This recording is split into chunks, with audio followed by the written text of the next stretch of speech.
శ్రీకృష్ణాయ పరమాత్మనే నమః. భగవద్గీత అర్జున విషాద యోగంలో ఈరోజు మనం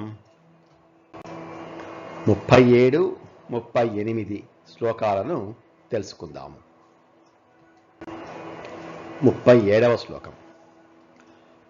తస్మాన్నార్హా వయం హంతుం ధార్తరాష్ట్రాన్ స్వబాంధవాన్ స్వజనం హి కథం హత్వా సుఖినః స్యామ మాధవ. కొన్ని పదాలకు అర్థాలు తెలుసుకుందాము.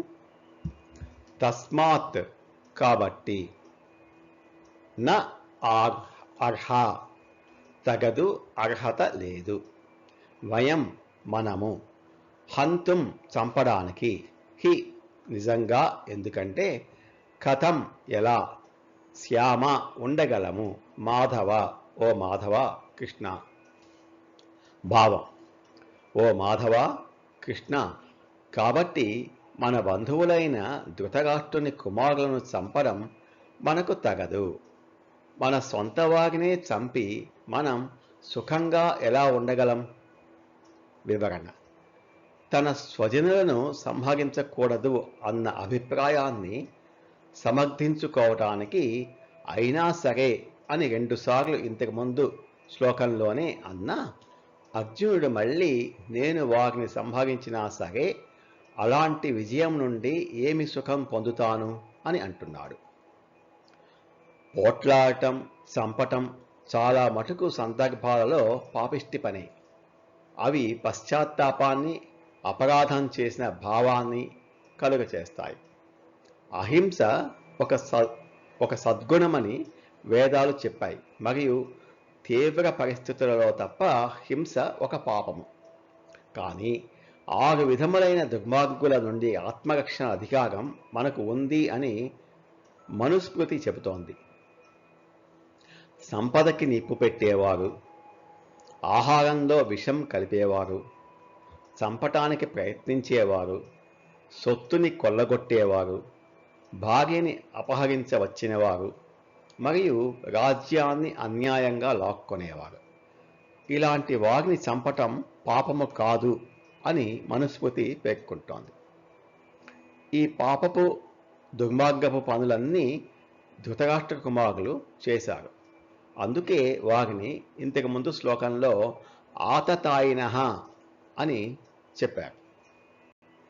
కనుక వారిని చంపటం పాపము కాదు, అది క్షత్రియ ధర్మం.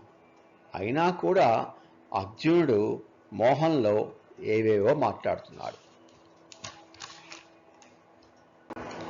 38వ శ్లోకం. యద్యప్యేతేన పశ్యంతి లోభోపహత చేతసః కులక్షయకృతం దోషం మిత్రద్రోహే చ పాతకం. కొన్ని పదాలకు అర్థాలు తెలుసుకుందాము. యద్యప్యేతే, యద్యపి ఏతే అయినప్పటికీ వీరు అంటే కౌరవులు, న పశ్యంతి చూడలేకపోతున్నారు, లోభోపహత చేతసః లోభ ఉపహత చేతసః లోభముచే భ్రష్టచిత్తులై, కులక్షయకృతం వంశాన్ని నాశనం చేయటం వల్ల కలిగే, పాతకం పాపాన్ని.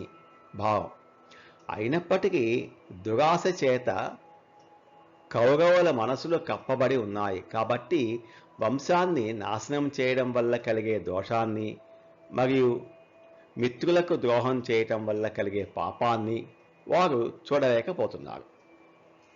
వివరణ: కౌరవులు లోభంతో కళ్ళు మూసుకుపోయారు. వారికి వంశనాశనం వల్ల కలిగే గొప్ప దోషం, మిత్రద్రోహం వల్ల కలిగే పాపం కనిపించడం లేదు. వారికి ధర్మాధర్మ విచక్షణ లేదు. కానీ నాకు తెలుసు కాబట్టి నేను ఈ పాపపు పనిని చేయను అని అంటున్నాడు అర్జునుడు. అర్జునుడు తను యుద్ధం చేయకపోవటానికి అనేక కారణములు చెబుతున్నాడు. భగవానుడు కేవలము వింటూ ఉన్నాడు.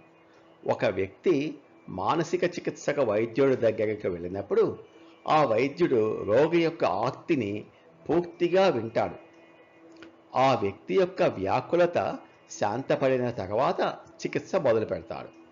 అదేవిధంగా భగవానుడు అర్జునుడు చెప్పేది మొత్తం వింటున్నాడు. ఎందుకంటే అర్జునుడు ఆ స్థితిలో హితము చెప్పినా కూడా వినే పరిస్థితిలో లేడు.